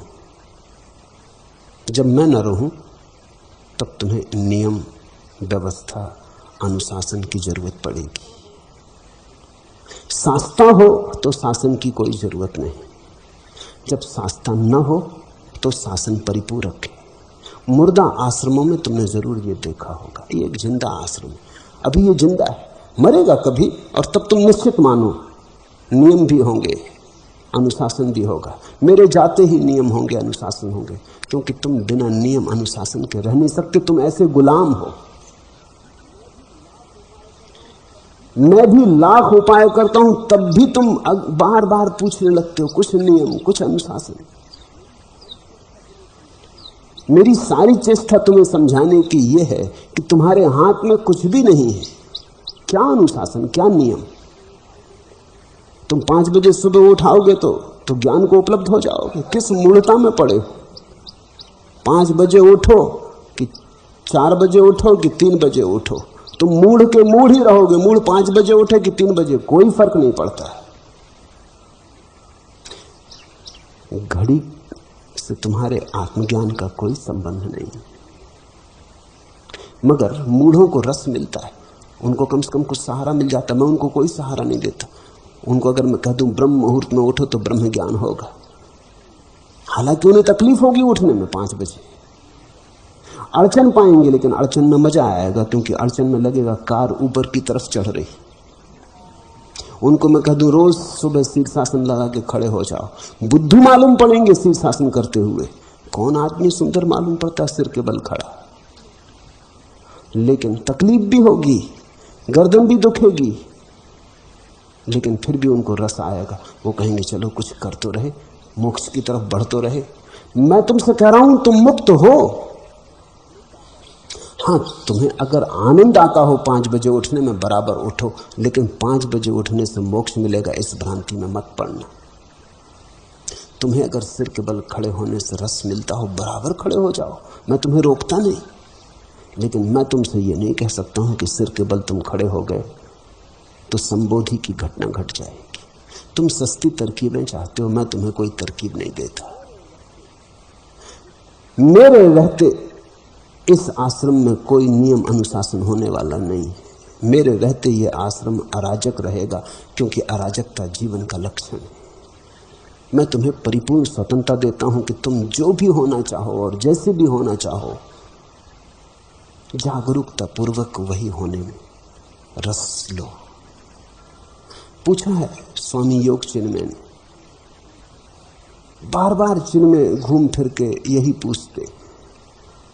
जिन मुर्दा आश्रमों में उनको जाने का दुर्भाग्य से अवसर मिला, उनसे पीछा नहीं छूटता, क्योंकि कहीं कोई 1 दफा भोजन करते, कहीं कोई 3 बजे रात उठते, कहीं कोई सिर के बल खड़े होते, नौली धोती करते, कहीं कोई योगासन साधते, कहीं क्रिया योग, कहीं कुछ, और सब एक जबरदस्त अनुशासन की तरह कि न किया तो पाप, अपराध, किया तो पुण्य। ये मूढ़ता के लक्षण है। मैं तुम्हें स्वतंत्रता देता हूं। मैं तुम्हें अपराधी नहीं सिद्ध करना चाहता किसी भी कारण से, क्योंकि नियम दूंगा तो उसके पीछे अपराध का भाव आता है। किसी दिन 5 बजे सुबह तुम ना उठ पाए तो पीछे से अपराध का भाव आता है कि आज आज्ञा का उल्लंघन हो गया, तुम्हें मैंने अपराधी कर दिया। 5 बजे उठने से तो कुछ मिलने वाला था नहीं। इतनी सस्ती बात नहीं है। स्वास्थ्यपूर्ण है 5 बजे उठो, लेकिन मोक्ष से कुछ लेना देना नहीं। ताजी हवा होती है, सुंदर सुबह होती है, एस्थेटिक है, सौंदर्य का जिन्हें बोध है वो सुबह 5 बजे उठेंगे, लेकिन धर्म से इसका कुछ लेना देना नहीं। जिन्हें थोड़ा काव्य का रस वो चूकेंगे नहीं, क्योंकि सुबह 5 बजे जैसी दुनिया होती, जैसी सुंदर, आदमी से अछूती। अभी सब बुद्धू और बुद्धिमान सब सो रहे हैं, अभी दुनिया अछूती जैसी भगवान ने बनाई होगी, कुछ कुछ वैसी। तो 5 बजे जिनको थोड़ा भी जीवन में रस है वो जरूर उठेंगे। मेरी बात को तुम समझ लेना, मैं ये नहीं कह रहा हूं कि तुम 5 बजे मत उठो, मैं तो कह रहा हूं जिनमें थोड़ी भी समझ है वो जरूर उठेंगे। लेकिन ये अनुशासन नहीं है। उठे तो तुम्हारी मौज, उठे तो तुमने लाभ लिया, फल मिल गया। तुम्हें मैं कोई प्रमाण पत्र ना दूंगा कि तुम महाज्ञानी हो क्योंकि 5 बजे उठते, क्योंकि तुम उठे तो तुमने लाभ ले लिया, अब और कुछ प्रशंसा की जरूरत नहीं। अगर न उठे तो तुम चूक गए। एक सुंदर सुबह थी मौजूद, तुम्हारे द्वार खटखटाई थी, तुम पड़े सोए रहे, घुर्राते रहे। बाहर संगीत फैल रहा था, सुबह का सूरज उगा था, तुम आंखें बंद किए अपनी तंद्रा में पड़े रहे, तुम चूक गए। दंड तुम्हें काफी मिल गया। अब और मैं तुम्हें इसके ऊपर से अपराधी सिद्ध करूं कि तुमने आज्ञा का उल्लंघन किया, ये तो गलत हो जाएगा। मुल्ला नसरुद्दीन एक दिन जा रहा था अपनी कार से, तेज चला रहा था, पुलिस वाले ने रोका। पुलिस वाले के रोकते ही पीछे पत्नी बैठी थी मुल्ला की गाड़ी में। वो एकदम मुल्ला पर नाराज होने लगी कि 1000 दफे कहा कि तुम आंख के अंधे हो, तुम्हें दिखाई नहीं पड़ता, इतनी तेजी से कार मत चलाओ, तुम्हें मीटर नहीं दिखाई पड़ता। और तुम्हें मैं पूरे वक्त चिल्लाती रहती हूं कि बाएं घूमो दाएं घूमो, फिर भी तुम चले जा रहे हो। न तुम्हें लाइट दिखाई पड़ते कि अभी गाड़ी जाने की है कि नहीं है, तुम होश में हो। वो पुलिस वाला ये सब सुनता रहा। आखिर उसने मुल्ला से कहा, आप जाइए, आपको सजा पहले ही काफी मिल चुकी, अब और क्या सजा है इससे, ये पत्नी काफी। जो आदमी सुबह नहीं उठा उसे सजा काफी मिल चुकी, अब और क्या उस बेचारे को, गरीब को और दंड दे रहे हैं कि पापी, कि अपराधी, कि आज्ञा का उल्लंघन हो गया। नहीं, मैं तुम्हें कोई अनुशासन नहीं देता, मैं तो तुम्हें सिर्फ केवल एक बोध मात्र देता हूं कि तुम जो भी करो जाग के करो। अब रह गई बात, पूछा है अनिवार्य साधना, कुछ अनिवार्य नहीं है यहां, क्योंकि जो भी अनिवार्य हो वो बंधन बन जाता है, जो करना ही पड़े वो बंधन बन जाता है। इसी तरह तो हमने बहुत सुंदर चीजें खराब कर दी। जो करना ही पड़े उसका रसिक हो जाता है। तुम गए, माँ है तो उसके पैर छूना ही चाहिए, वो अनिवार्य है, तो माँ के पैर छूते हो, मजा खो गया, अनिवार्य हो गया, उससे मौज चली गई, उसमें से मुक्ति चली गई। अब तुम छूते हो क्योंकि माँ है और सदा छूना चाहिए, इसलिए छूते हो, एक नियम, औपचारिकता। मुल्ला एक दिन अपने घर आया, उसने देखा उसका मित्र उसकी पत्नी को चूम रहा है, तो बड़ा हैरान हो गया, सत्ते में खड़ा हो गया। मित्र भी घबरा गया, पत्नी भी घबरा गई, और वो कुछ बोले ही नहीं। मित्र ने पूछा, कुछ बोलो तो। उसने कहा, बोले क्या, मुझे तो करना पड़ता है ये, लेकिन तुम क्यों कर रहे हो? मुझे तुम्हारी बुद्धि पे तरस आता है। खैर मेरी वो पत्नी है तो मुझे करना पड़ता है, इसमें कोई, मगर तुम्हें क्या हुआ? जो करना पड़ता है उसमें से सब रस चला जाता है, वो चाहे पत्नी का चुंबन ही क्यों ना हो। दुलार और प्रेम और आलिंगन भी कष्टपूर्ण मालूम होने लगते हैं अगर करने पड़े, अनिवार्य। मैं एक संस्कृत विद्यालय में शिक्षक था। जब मैं पहले वहां गया तो संस्कृत महाविद्यालय था, तो पंडितों का राज्य था वहां। तो मैं तो बिल्कुल एक उपद्रव की तरह वहां पहुंच गया। कुछ भूल चूक हो गई सरकार की, वो मुझे वहां ट्रांसफर कर दिया। जल्दी उन्होंने फिर सुधार ली, 6 महीने मुझे वहां से हटाया, क्योंकि वहां बड़ा उपद्रव शुरू हो गया। वो तो सब पंडित थे और वहां तो उन्होंने बड़ी अजीब हालत कर रखी थी। तो मैं, कोई मेरे पास रहने की जगह ना थी, तो छात्रावास में मैं रुका। कोई 70-80 विद्यार्थी छात्रावास में थे, उनको 3 बजे रात उठना पड़ता था, अनिवार्य, संस्कृत महाविद्यालय। कोई इस आधुनिक सदी का तो नहीं, गुरुकुल पुराना। 3 बजे रात उठना, सर्दी हो कि गर्मी, वर्षा हो कि कुछ, 3 बजे तो उठना ही पड़ता। और फिर सबको कुएं पे जाके स्नान करना। मैं भी गया, जब 3 बजे पूरा हासिल उठाया तो मैं भी उठा, मैं भी गया कुएं पे। मुझे लोग तब जानते भी नहीं थे, पहले ही दिन आया था, तो किसी ने मेरी फिक्र भी नहीं की। वो अपने नहा रहे थे और वो गाली दे रहे थे, प्रिंसिपल से लेके परमात्मा तक, माँ बहन की गाली। मैंने सुना ये भी खूब हो रहा। इस गाली गलौज के बाद फिर उनको प्रार्थना करने खड़ा होना पड़ता था, तो किसी तरह प्रार्थना करते। मैंने प्रिंसिपल को कहा कि देखो तुम नरक में सड़ोगे। उसने कहा क्या मतलब? मैंने कहा कि ये लड़के 70 लड़के रोज सुबह अनिवार्य रूप से प्रिंसिपल से लेकर परमात्मा तक को गाली देते। तुम्हें गाली नहीं ठीक, मगर परमात्मा को गाली पड़ रही, तुम इसके कारण।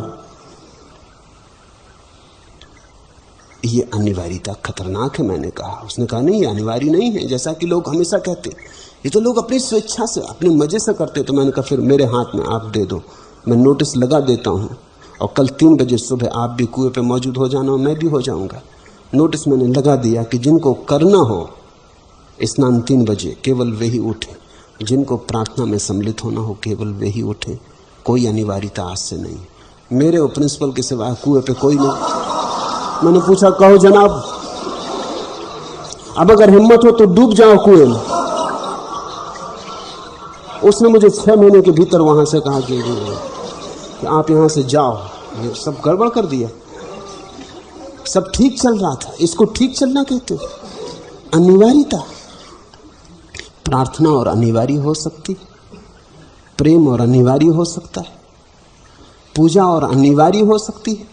अनिवार्य तो केवल चीजें कारागृह में होती, जीवन में कुछ भी अनिवार्य नहीं। भूल के भी किसी चीज को अनिवार्य मत करना, अर्थ उसी क्षण उस चीज का मूल्य नष्ट हो जाएगा। जीवन बड़ा नाजुक है, फूल जैसा नाजुक है। इस पर अनिवार्यता के पत्थर मत रख देना, नहीं तो फूल मर जाएगा।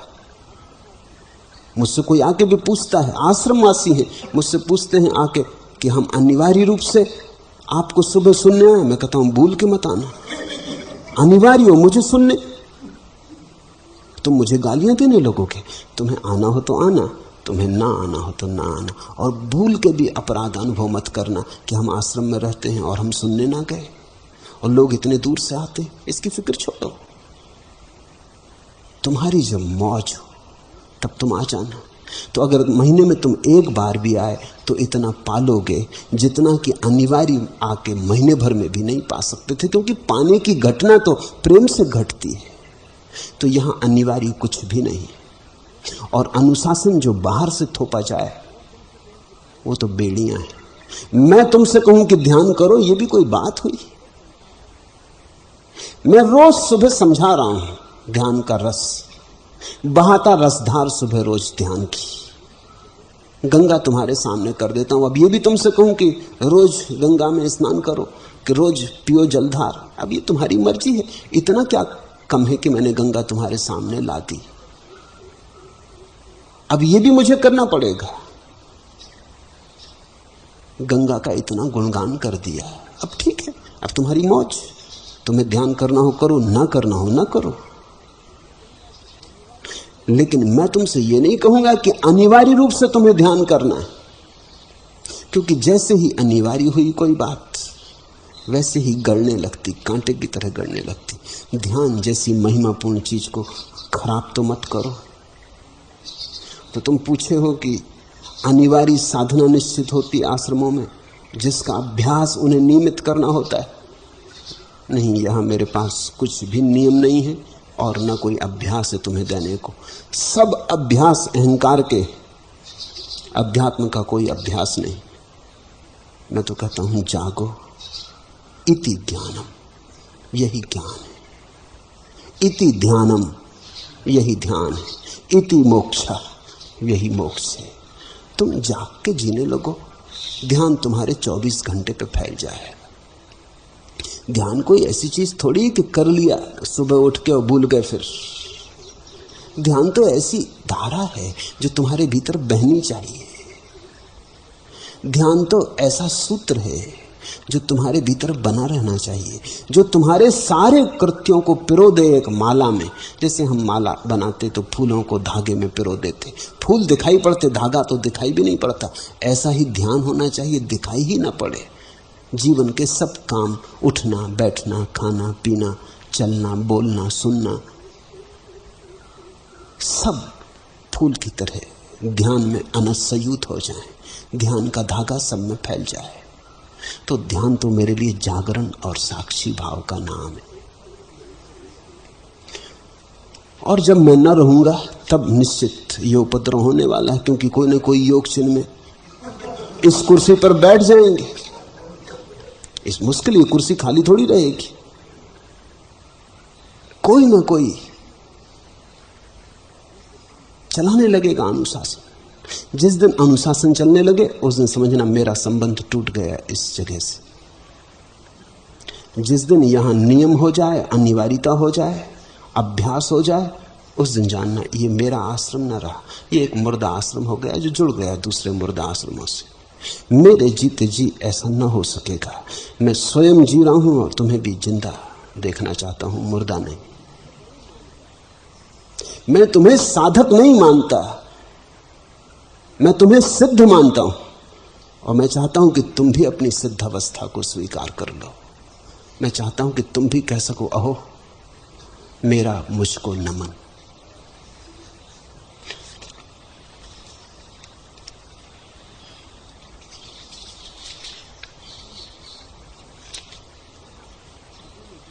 चौथा प्रश्न, आबू में जो अनुभव हुआ था वह अब प्रगाढ़ हो गया है, सतत आनंद का भाव बना रहता है, जीवन धन्य हो गया प्रभु। जो अनुभव में आया है उससे कह नहीं पाती, अहोभाव के सागर में तर रही हूं, मेरे अनंत प्रणाम स्वीकार करें। पूछा है हेमा ने। हेमा को जो आबू में हुआ था वो निश्चित अनूठा था, जिसको ज़ेन फकीर सतोरी कहते। समाधि की पहली झलक हेमा को आबू में घटी, इतनी आकस्मिक थी कि वो खुद भी भरोसा न कर पाई। 3 दिन तक वो हंसती ही रही, उसका हंसी देखने योग्य थी। वैसी हंसी तुम्हें फिर कहीं और सुनाई नहीं पड़ सकती। वैसी हंसी केवल सतोरी के बाद ही आती। ये मैंने उससे तब कहा भी नहीं था कि ये सतोरी है, आज कहता हूं, क्योंकि उस वक्त कहने से उसका अहंकार मजबूत हो सकता था। अब डर नहीं। वो 3 दिन तक हंसती ही रही, उसकी हंसी बड़ी अलौकिक थी, वो रुक ही ना पाती थी, अकारण सतत हंसी जारी रही। ऐसा बोधि धर्म के जीवन में उल्लेख है, जब उससे पहली दफा समाधि उपलब्ध हुई तो वो हंसता रहा 3 दिन तक। हंसता रहा इस बात पे कि भरोसा ही ना आए कि क्या हो गया, और ऐसा रस और ऐसी गुदगुदी कि भीतर से कोई गुदगुदाए जा रहा है, अपनी सीमा में ना रहा। उसके परिवार के लोग चिंतित भी हुए कि ये पागल हो गई। स्वभावता मिनट 2 मिनट की हंसी भी कठिन मालूम होने लगती। हम रोने के ऐसे आदि कि अगर आदमी 3 दिन रोता रहे तो कोई पागल ना कहेगा, देखो मजा, उसको हम स्वीकार करते हैं। लेकिन अगर कोई आदमी 3 दिन तक सतत हंसता रहे तो पागल निश्चित हो गया। यहां आनंदित होने में बड़ा खतरा है। यहां लोग ऐसे दुख में रहे हैं कि दुख को तो स्वीकार करते हैं, आनंद तो संभव ही नहीं है, ऐसा मान लिया है, सिर्फ पागलों को हो सकता है। सिगमंड फ्रायड ने अपने जीवन भर के अनुभवों के बाद लिखा है कि आदमी सुखी हो ही नहीं सकता। 40 साल का सतत मनोविश्लेषण, हजारों रोगियों का इलाज, और उसके बाद उसका यह अनुभव कि आदमी सुखी हो ही नहीं सकता, यह असंभव है। दुख आदमी की नियति। तो जब सिगमंड फ्रायड जैसा विचारशील व्यक्ति ये कहे तो सोचना पड़ता है कि जरूर दुख आदमी की नियति बन गया है। कृष्ण अपवाद मालूम होते, नियम नहीं। बांसुरी लगता नहीं कि बच सकती जीवन में, और कभी कभी जब हम बांसुरी में डूबते भी हैं तो सिर्फ इसलिए कि जीवन का दुख भूल जाए, और कुछ नहीं। बांसुरी में हमें रस नहीं है, जीवन का दुख भुलाने का एक उपाय है, विस्मरण की एक व्यवस्था है। हेमा जब हंसी थी तो वह हंसी वही थी जो बोधिधर्म की हंसी थी। वो 3 दिन तक हंसती रही। उसके परिवार परिजनों में तो बड़ी घबराहट फैल गई। उसके परिवार और परिजनों में से जो मुझे सुनने आते थे उन सब ने आना बंद कर दिया। हेमा तो पागल हो गई। लेकिन बड़ी अनूठी घटना घटी थी।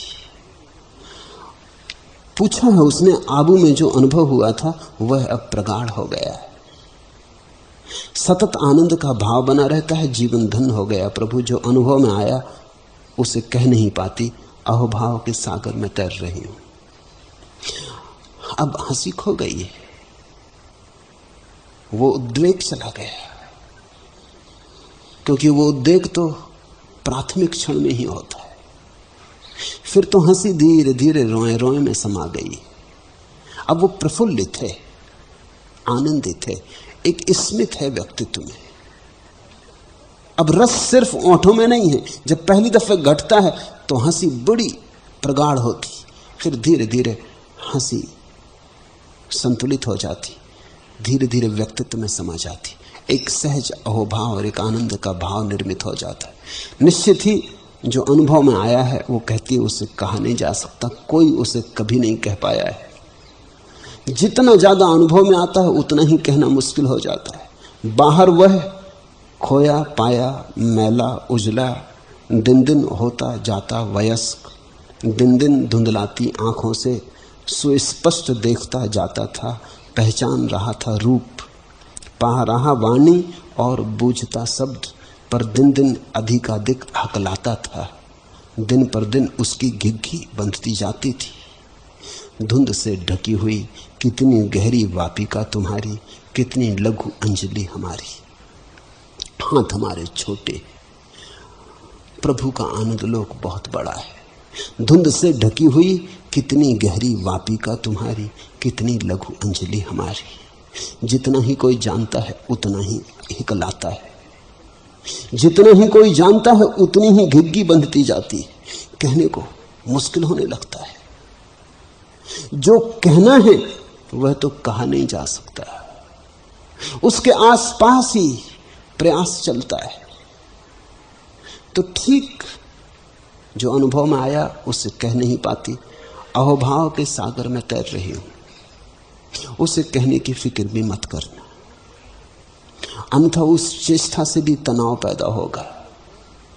समाधि बहुत लोगों को घटती है, बहुत थोड़े से लोग उसे कहने में थोड़े बहुत समर्थ हो पाते। हेमा से वो नहीं होगा। उस चेष्टा में पड़ेगी तो उसके भीतर जो घट रहा है उसमें अवरोध आ जाएगा, बाधा आ जाएगी। कहने की फिक्र ही मत करो। अगर बहुत कहने का मन होने लगे, और होगा मन, क्योंकि जब भीतर कुछ घटता है तो हम बांटना चाहते, साझीदार बनाना चाहते औरों को। जब रस भीतर बहता तो हम चाहते हैं किसी और को भी मिल जाए। लोग इतने प्यासे हैं, लोग इतने भूखे हैं, लोग इतने जल रहे हैं, तो बांटने की इच्छा पैदा होती। लेकिन जब भी कहने का सवाल उठे तो कहने की जगह हंसना, हेमा, नाचना, गुनगुनाना उससे आसान होगा। शब्द तुम ना बना सकोगी, शब्द तुम्हारा संभव नहीं होगा। कुछ और ढंग से तुम्हें कहना होगा। जैसे मीरा ने कहा, गुनगुना के कहा, बुद्ध ने कह के कहा, जैसे चैतन्य ने कहा, ले गए, लेके मंजीरा और मृदंग नाचते हुए कहने लगे। अपना ढंग खोजना होगा। शब्द निश्चित तुम्हारा ढंग नहीं है। हंसो, नाचो, गुनगुनाओ, हजार ढंग हो सकते, लेकिन अपना ढंग खोजना ही पड़ता है जब घटना घट जाती। नहीं तो भीतर कुछ उबलने लगता है और भीतर कुछ तैयार होता है, पकता है, और हम उसे बांट ना पाए तो बोझिल होने लगते। जैसे वर्षा के मेघ जब भर जाते जल से तो वर्षा होती। वर्षा स्वाभाविक है,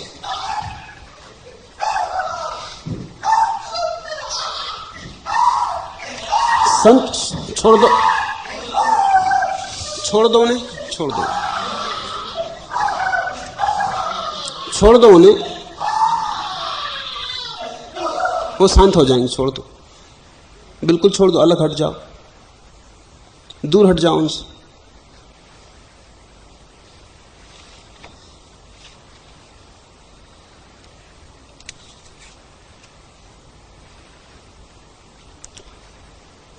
प्रत्येक को अपनी विधि, अपनी व्यवस्था खोजना पड़ती है। अभिव्यक्ति सभी के लिए एक जैसी नहीं हो सकती। फिर स्त्री पुरुषों में भी बड़ा फर्क है।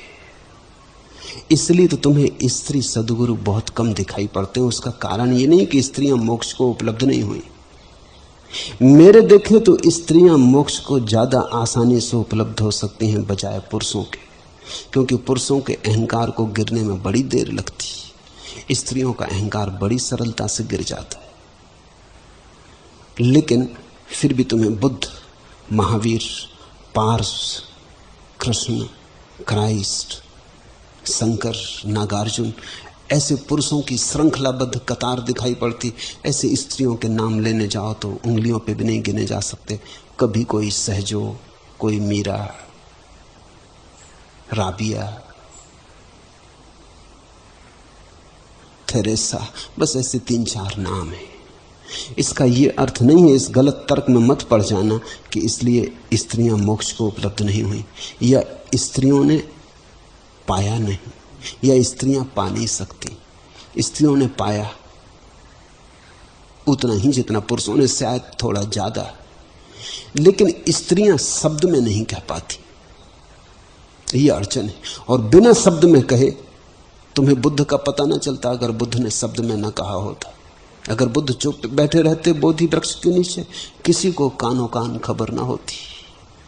अगर मैं न बोलूं तो तुम यहां ना आ सकोगे। मैं तो न बोल के भी मैं ही रहूंगा, क्या फर्क पड़ेगा मेरे न बोलने से? मेरे लिए कोई फर्क ना पड़ेगा, लेकिन तुम ना आ सकोगे। तुम मुझे सुनने आए हो, सुनते सुनते शायद तुम फंस भी जाओ, सुनते सुनते शायद तुम मेरे साथ उलझ भी जाओ, सुनते सुनते शायद तुम मुझ में धीरे धीरे पक जाओ।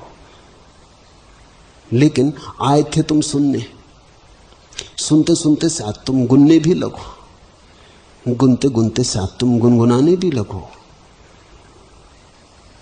मेरे पास बैठते बैठते हो सकता है ये पागलपन तुम्हें भी छू जाए, तुम मतमस्त हो जाओ। लेकिन तुम आए थे मुझे सुनने।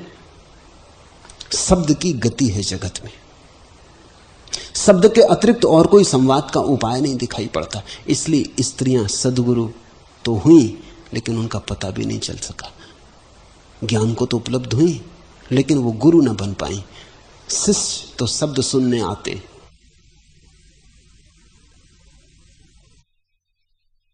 मीरा ने ऐसे अद्भुत भजन गाए, फिर भी कोई शिष्य थोड़ी पैदा कर पाई मीरा। कोई मीरा की स्थिति सद्गुरु की तरह थोड़ी है। अद्भुत गाया, जिन्होंने सुना उन्होंने भी रस पाया, लेकिन गुरु की स्थिति तो नहीं बन पाई, क्योंकि गुरु का तो अर्थ यह है जो मीरा को मिला था वही वो दूसरों को भी मिलाने में सहयोगी हो जाती। वो नहीं हो पाया। स्त्री के चित्त की अपनी व्यवस्था है। तो मैं हेमा से यही कहूंगा, अगर तुझे भर जाए भाव, बांटने का मन होने लगे और शब्द कहने को ना मिले, किसी के पैर दबाने लगना, वो तेरा रास्ता होगा। किसी का सिर दबाने लगना, किसी को गुनगुनाना, खोजना कोई उपाय। शब्द तो तेरा उपाय नहीं हो सकता, लेकिन बांटना तो पड़ता है। बिना बांटे रहा नहीं जा सकता। जब सुगंध आ गई फूल में तो पखरी को खिलना ही होगा, सुगंध को विसर्जित होना ही होगा। गंध चढ़ेगी पंखों पर हवा के, जाएगी दूर दूर लोगों तक, तो नियति पूरी होती। एक कल्पना के दर्पण, तन मन तुझ पर अर्पण, जब होंगे तेरे दर्शन धड़कन हर्षु होगी। कोयल की तरह मेरा चंचल मन मचलेगा, जब आम के पेड़ों पर हर्षु कुकू होगी। जब समाधि की पहली झलक आती तो ऐसा ही होता है। एक कल्पना के दर्पण, तन मन तुझ पर अर्पण, जब होंगे तेरे दर्शन धड़कन हर्षु होगी। तब तुम्हारा हृदय ही नहीं धड़कता। जब समाधि फलित होती तब तुम पहली दफे पाते हो तुम्हारे हृदय के साथ सारा जगत धड़क रहा है। पत्थर भी धड़क रहे, वहां भी हृदय, वृक्ष भी धड़क रहे, चांद तारे भी धड़क रहे। तब तुम्हारी धड़कन के साथ सारा जगत एक लयबद्ध, एक छंदोबद्ध गति में आ जाता। एक गीत, एक संगीत जिसमें तुम अलग नहीं हो, एक विराट ऑर्केस्ट्रा के हिस्से हो गए हो। कोयल की तरह मेरा चंचल मन मचलेगा जब आम के पेड़ों पर हर्षु कूकू होगी। ये किसी बाहर की कोयल की बात नहीं और ये किसी बाहर के आमों की बात नहीं। भीतर भी वसंत आता है, भीतर की कोयल भी कूकू करती है। उस घटना के करीब है हेमा। अगर चलती रही और इस बात को सुनकर कि मुझे समाधि की पहली प्रतीति हुई है, अकड़ ना गई, क्योंकि उस अकड़ में ही मर जाता सब।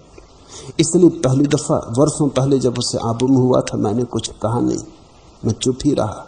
अब कहता हूं, लेकिन फिर भी खतरा तो सदा है।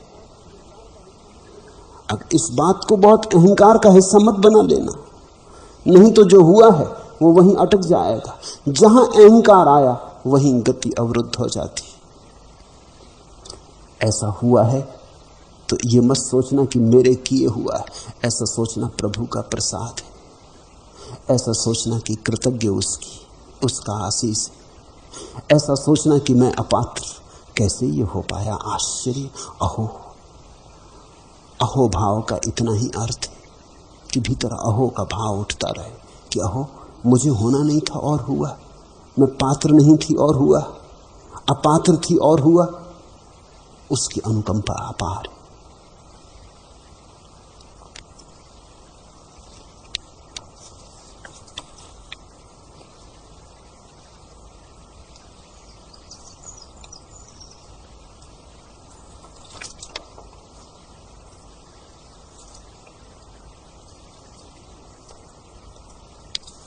आखिरी प्रश्न, अगर जाम नहीं हाथों में तो आंखों से पिला दे काफी है।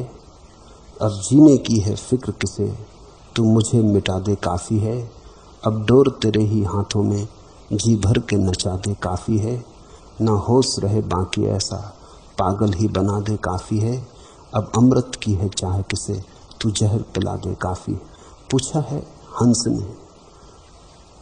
हंस के पास कवि का हृदय है और ठीक जो उसके हृदय में हो रहा है वही इन शब्दों में बांध दिया है। जो अभी हृदय में हो रहा है, जिसकी अभी थोड़ी थोड़ी झलक है, वह कभी समय पाकर ठीक अवसर पर, ठीक मौसम में पका हुआ फल भी बनेगा। तुम नाचोगे, तुम मस्त होके नाचोगे। और जो व्यक्ति जहर पीने को राजी हो गया मस्ती में, उसके लिए जहर भी अमृत हो जाता है। जो प्रभु के साथ चलने को राजी हो गया है, सब स्थितियों में चाहे जहर पिलाए तो भी, चाहे नरक में फेंक दे तो भी, उसका नरक समाप्त हुआ। अब उसके लिए स्वर्ग ही स्वर्ग है। अगर जाम नहीं हाथों में तो आंखों से पिला दे काफी है। अब जीने की है फिक्र किसे, तू मुझे मिटा दे काफी है। अब डोर तेरे हाथों में, जी भर के नचा दे काफी है। न होश रहे बाकी ऐसा, पागल ही बना दे काफी है। अब अमृत की है चाह किसे, तू जहर पिला दे काफी। ये होगा, पिलाऊंगा, ये घटना घटेगी। भरे आशा से, प्रतीक्षा से, स्वीकार से तुम तैयार रहो, ये घटना घटेगी। ये घटना घटनी शुरू ही हो गई। ये तुम्हारे गीत में तुमने जो भाव बांधा है, उसी सुबह की पहली किरण प्राची लाली होने लगी, प्राची पर लाली होने लगी। सूरज उगेगा। सूरज उगता ही है। हम जरा राजी पर हो जाए। हमारे नाराजी होने पर भी सूरज तो उगता ही है, लेकिन हम आंख खोल के नहीं देखते, तो हम अंधेरे में ही रहे आते हैं। आंख बंद तो हमारी रात जारी रहती। जब हम राजी हो जाते हैं तो हम आंख खोल के देखने की तत्परता दिखाते। सूरज तो उगता ही रहा है। हर रात के बाद सुबह, हर भटकन के बाद पड़ाव, हर संसार के बाद मोक्ष। बस हम आंख खोल के देखने को तैयार हो। हरिओम तत्सत। आज इतना ही।